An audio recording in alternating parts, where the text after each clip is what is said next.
जैन धर्म हिंदू से निकला है, क्रिश्चियन हमारे देश में हिंदू से बने हैं, मुसलमान हिंदुओं से कन्वर्ट किए गए, तलवार के जोर पर कन्वर्ट किए गए हैं, मिशनरी लाकर हिंदुओं को कन्वर्ट किया गया है। और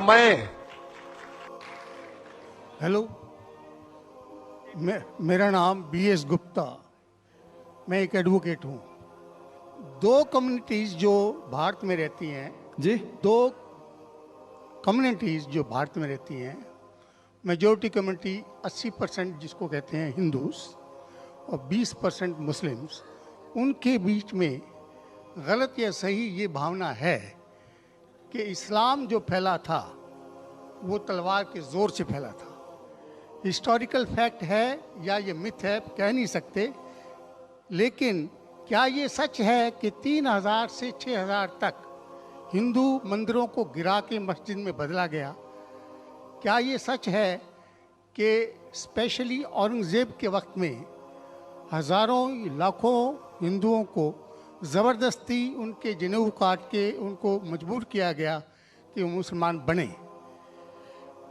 नंबर 2, जो कि आज के समय के अनुसार एक सवाल मैं पूछ रहा हूँ, हिंदुओं पर हिंदू मैरिज एक्ट लागू है, जिसकी परिभाषा में सिवाय क्रिश्चियंस और मुस्लिम्स को छोड़ के बुद्ध और जैन को, सिखों को, सबको शामिल किया गया है।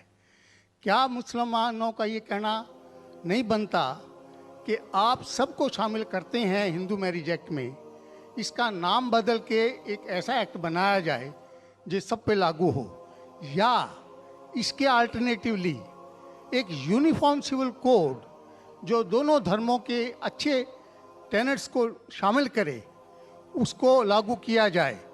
एक चीज़ मैं ये समझता हूँ कि मुस्लिम लॉ में जो विल है, जिसके अंदर ये लिखा है कि 1/3 से ज़्यादा कोई विल नहीं कर सकेगा, इसका मैं इनकॉर्पोरेशन अगर यूनिफॉर्म सिविल कोड बनता है तो मैं चाहूँगा कि वो हिंदुओं पे भी लागू हो।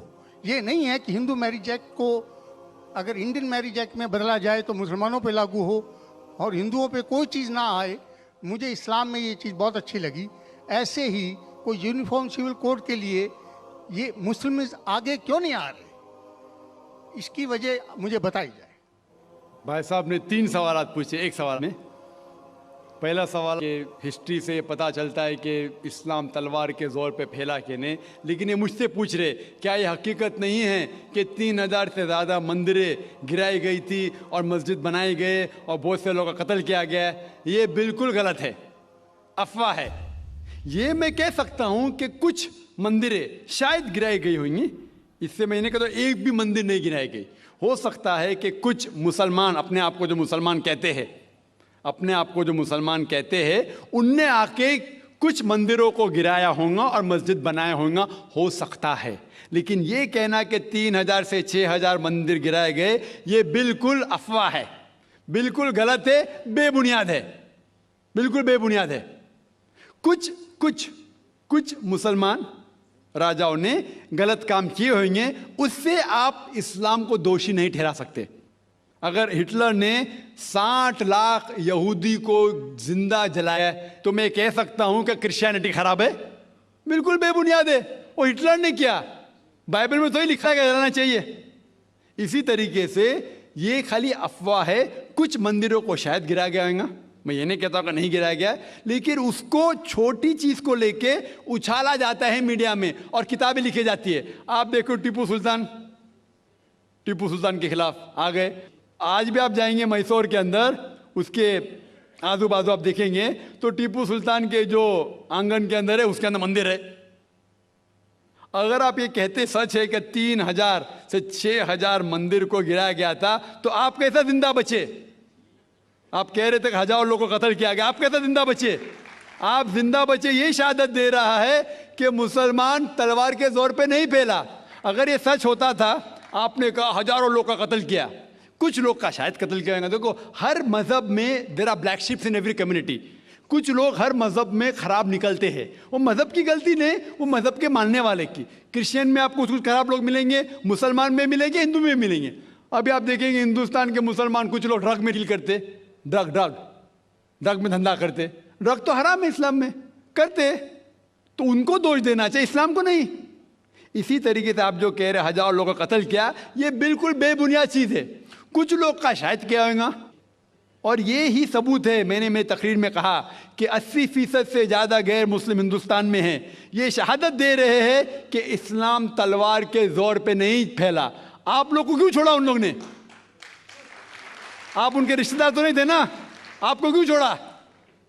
800 मिलियन 80 करोड़ गैर मुस्लिम को छोड़ा क्यों उनने? क्यों छोड़ा? अगर दम ही था हुकूमत की 1000 साल, सब लोग को मुस्लिम बनाते थे। इससे यह जाहिर होता है कि इस्लाम तलवार के बलबूते पे नहीं फैला। कई लोग, कई गैर मुस्लिम इस्लाम से मुतासिर होके उन्होंने इस्लाम कबूल किया। तो ये कहना बिल्कुल गलत है। आपका दूसरा सवाल कि हमें क्या करना चाहिए? ये अलहदा लॉ नहीं होना चाहिए, सब एक ही कॉमन सिविल कोड होना चाहिए, और सब मजहब की अच्छी चीजें लेके कॉमन सिविल कोड करना चाहिए। मैं आपके बिल्कुल साथ हूं। बाकी मुसलमान शायद आपके खिलाफ होंगे, मैं आपके साथ हूं। क्यों मैं साथ हूं आपके? पहला चीज, हम मुसलमान अगर दिगर मजहब के बारे में जानेंगे, कभी कॉमन सिविल कोड की बात आती, सबसे ज्यादा नारा मुसलमान गलत है।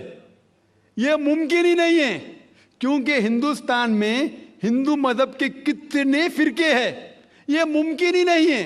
मुसलमान तो सिर्फ 20% या 80% या 75% जो हिंदू लोग हैं, उसमें ही मुमकिन नहीं है ये कॉमन सिविल कोड। हिंदू लोग ही इसको फॉलो नहीं कर सकते। हिंदू मजहब में कितने मुख्तलिफ ग्रोह है।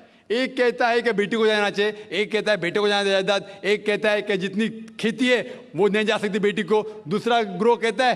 कितने मुख्तलिफ ग्रोह है, हजारों। यह मुमकिन ही नहीं है पास होना, मुमकिन ही नहीं। मैं कहता हूं यह अफसोस की बात है कि हम मुसलमान जानते ही नहीं, हमको आवाज करने की जरूरत ही नहीं है। ये खाली हमें छेड़ रहे हैं। क्या कर रहे? छेड़ रहे हैं और हम उकसा जाते। Point number 1।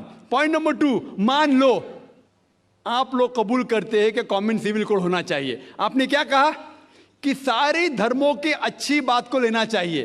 बिल्कुल सही। मेरा पहला सवाल, आप इस्लाम में एक चीज बताओ जो इंसानियत के खिलाफ है, तो हम निकाल देंगे उसको।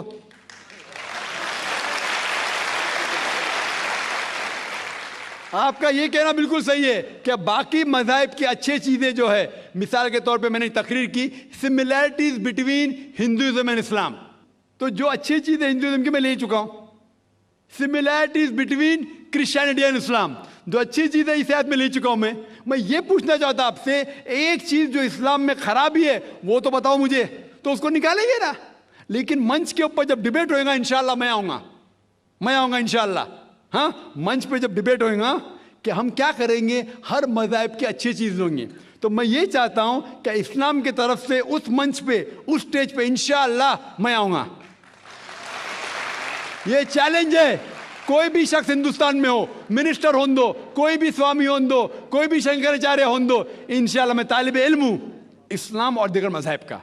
मैं तस्लीम करता हूं कि डिबेट होना चाहिए, हक बात जो निकली, लेकिन उसके ऊपर अमल भी होना चाहिए।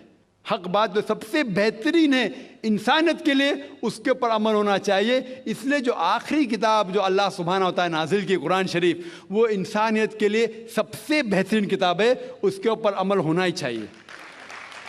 आपका तीसरा सवाल, क्या ये हिंदू जो है इनहेरिटेंस के अंदर, ये इनहेरिटेंस जो होता है इस्लाम के अंदर 1/3 हिस्सा, 1/3 हिस्सा हम विल में दे सकते, देना जरूरी नहीं है, दे सकते हैं।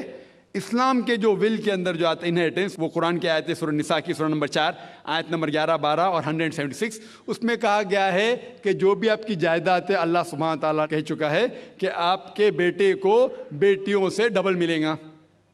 आगे लिखा गया है आपके वालिदैन को 1/6 मिलेगा। सिर्फ अगर बच्चे हैं तो वालिद वालदा को दोनों को 1/6, अगर बच्चे नहीं है तो वालदा का 1/3। आगे बढ़ती आयत नंबर 12 पे लिखा है कि आपकी बीवियां जो आपके लिए छोड़ेंगी, अगर बच्चे नहीं आपको आधा मिलेगा, बच्चे हैं तो 1/4 मिलेगा। आप जो आपके बीवियां के लिए छोड़ते हैं, बच्चे नहीं तो उनको मिलेगा 1/4, 1/4, बच्चे हैं तो 1/8, 1/8, ये डिफिकल्ट है याद रखना, आप जाके रेफरेंस देख सकते हैं, सूरह निसा सूरा नंबर 4 आयत नंबर 11 से 12। और इसके बाद अगर आप किसको विल करना चाहते हैं अपनी जायदाद, मैक्सिमम 1/3, लेकिन ये विल जो करेंगे आप, ये इन लोगों में से नहीं होना चाहिए। आप नहीं कह सकते कि मैं मेरे बेटे से ज्यादा मोहब्बत करता हूं, बड़े बेटे से, इसलिए उसको ज्यादा दूंगा, ये बिल्कुल गलत है। लेकिन जो ये दायरे में नहीं आते हैं इनहेरिटेंस के, उनको आप 1/3 हिस्सा दे सकते हैं। आप कहते हैं आपको ये चीज बहुत पसंद है, आप भी करना चाहते हैं, आपको कौन रोक रहा है? इंडियन गवर्नमेंट के हिसाब से आप अगर विल करेंगे, क्या मैं मेरा 1/3 हिस्सा देना चाहता हूं, कोई भी रोक नहीं सकता हूं, मैं भी नहीं, ना मिनिस्टर भी नहीं। और पूरा अगर फॉलो करना चाहते सच्चा धर्म, आप इस्लाम कबूल कर सकते, हम आपको वेलकम करते। वाखिर दावाना अल्हम्दुलिल्लाह रब्बिल आलमीन।